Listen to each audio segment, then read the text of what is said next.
Support for Up to Date is provided by Geisinger, providing world-class care for our community, here where it matters. Hello and happy Friday. Welcome to Up to Date from WVIA News. I'm Sarah Cinto, here to catch you up before the weekend with all the news you should know about. As the nationwide measles outbreak continues, we talk with Geisinger about their role in mitigating the spread in Pennsylvania. And the Wilkes-Barre Scranton International Airport has a new leader. It's Friday, August 28th. Let's get you up to date.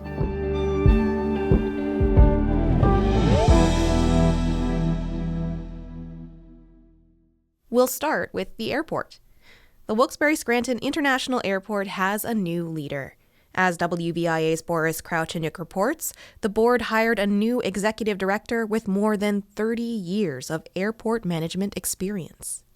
The new Wilkes-Barre Scranton International Airport Executive Director is Bill Hopper. Hopper recently retired as Executive Director of the airport in Greenville, North Carolina. But airport board members like Chairman Chris Bellis said he was by far the top candidate for the job. His resume was just really good, and I was open through the entire process. I mean, he had to check every box, right? It's not just a resume, it's not just how you look, it's not just how you talk. It's like you got to have the whole package. He's the real deal. He's going to be really, really good here. Hopper ran the North Carolina airport since 2019. Over his career, he's also had management roles at airports in Elmira and Binghamton, New York, and Portsmouth, New Hampshire. In a telephone interview, Hopper said he sees his new job as a great opportunity. Former Executive Director Carl Beardsley Jr. led the airport to record passenger departure levels before COVID-19 slowed travel. The pandemic forced Delta Airlines to end its flights here 6 years ago. I know that air service, you recently lost Delta. I'd love to see if we can get them back. Work on, first of all, maintaining the air service we have, and then trying to expand on the air service we have at the existing airlines. Hopper noted the presence of Amazon and other companies in Northeast Pennsylvania. Reporting from the airport in Pittston Township, I'm Boris Kraucheniuk, WVIA News. Thanks, Boris. Okay, now let's talk about the measles. Measles is a highly contagious viral respiratory disease, and there's an ongoing outbreak in Pennsylvania. Geisinger held a media call on Thursday to discuss its role in mitigating the spread. WVIA's Lydia McFarlane reports. 2 unvaccinated Pennsylvanians from Lancaster County died from measles-associated complications earlier this week. There's more than 400 total cases in the state so far this year. Dr. Stanley Martin is Geisinger's Director of Infectious Diseases. He says the measles vaccine is extremely safe and effective. Not being fully vaccinated being defined as having 2 shots of the MMR vaccine, that's going to be your high-risk population. Martin says the highest risk of measles-related complications and death is in children under 5, people with underlying medical issues, and those who are pregnant. The state's health department reports no known cases in fully vaccinated people. Martin says the current outbreak is due to the decline in vaccination rates. You're not going to necessarily achieve herd immunity if you have an ongoing population that's always at risk, and that's what we will have if we don't engage with vaccination. Martin says back-to-school season may contribute to a jump in measles cases statewide. I don't think we see an end to the cases just yet, by any means, and I don't think any of us would be surprised if they continue to spike upwards over the next couple of months. Geisinger is working with the state's Department of Health on vaccine outreach and education to help mitigate the spread of measles. I'm Lydia McFarlane, WVIA News.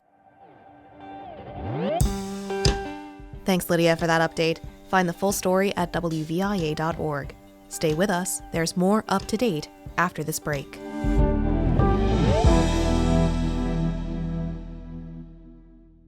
I'm Roger Dupuis from WVIA News.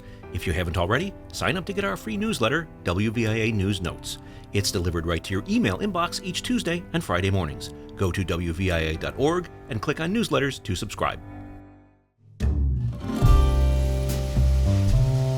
Welcome back. Now it's time to make some weekend plans, and this one could involve a new furry friend. Street Cats and Dogs of Naog Zoo will host its 6th annual Paws in the Park Family Fun Day and Adoption event this Saturday to benefit 7 local foster-based rescues. WVIA's Sydney Alibaugh has more. Joanne Davis started Street Cats and Dogs of Naog Zoo, a nonprofit all-volunteer cat rescue group to control the street cat population in the area and adopt out friendly cats and kittens. The rescue relies entirely on donations and fundraising to operate. The support's been amazing. 40-some volunteers. I far from do this by myself.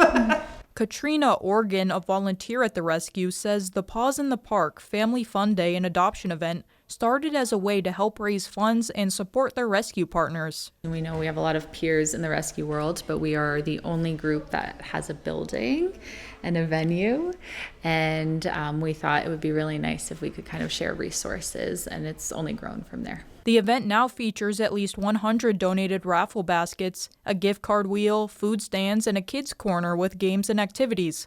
Last year, they added games for dogs, and this year there will be educational reptile presentations.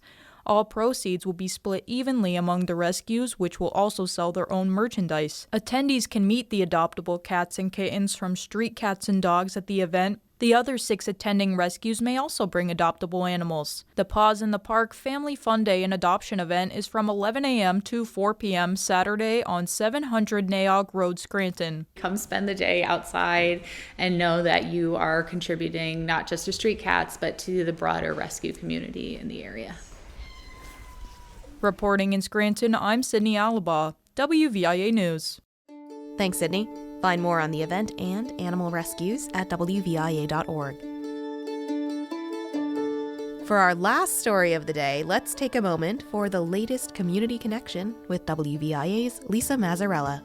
The United Way of Lackawanna, Wayne, and Pike County is teaming up with the Northeastern Pennsylvania Philharmonic with a creative approach to prevent social isolation. United Way Director of Collective Impact, Mike Castellano, takes the story from here.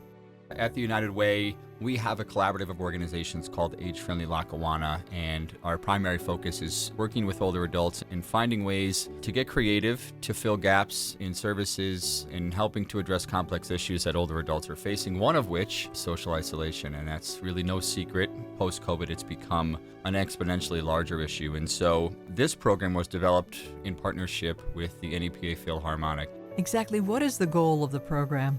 Essentially what the program is, it's an out-of-the-box method to approaching a complex issue like social isolation. And so the Philharmonic came to us with an idea: let's prescribe arts to older adults to address social isolation.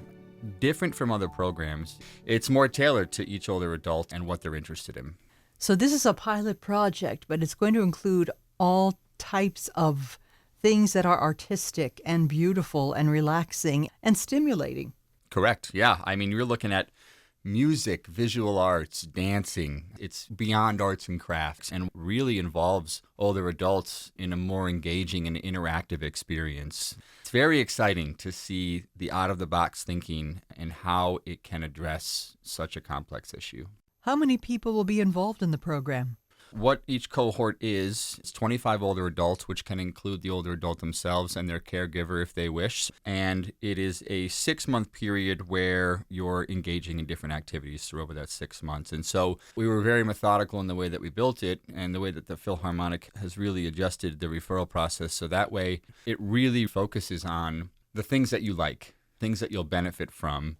We're really trying to find out through this referral process how we can tailor the programming to you and the people that you are in a cohort with. This cohort is going to be together for the 6-month program. And what do you hope that they'll discover after 6 months? The overall idea: enrich their lives, showcase the talents, the skills, and the abilities that people possess that may have not shown through in prior years. When this project really gets off the ground, I can envision art exhibits and even little musical ensembles. Maybe that talent was dormant. Maybe you felt that you were too old and you realized, no, art never dies. Maybe there's something you didn't even know that you had a passion for or that you were capable of doing, while also stepping out of the realm of isolation and working on that passion with other older adults. hopefully with a program like this, we're able to instill that confidence to be able to say, I did this once, I can do it again. Within this 6 months, you're going to see a dramatic change in all 25 of them. They can't wait to go to the next activity. The folks at the Philharmonic, again, are already doing wonderful things with older adults, but now they're able to bring 25 people into one room and really be able to put their passions on display. I'm really looking forward to seeing that experience for the first time and watching people get in the room and then just slowly over time come together. People are going to have the time of their life, but then the 6 months will be over. Will you be in touch with them? Will there be any kind of reinforcement of, hey, how you doing? Or what's going on with you? Are you still painting? Absolutely. I think that'll be exciting too, the follow-up and meeting people after and seeing how they're doing. Special thanks to the United Way's Mike Castellano, Director of Collective Impact. Hear the entire story on our podcast, wvia.org/community. I'm Lisa Mazzarella.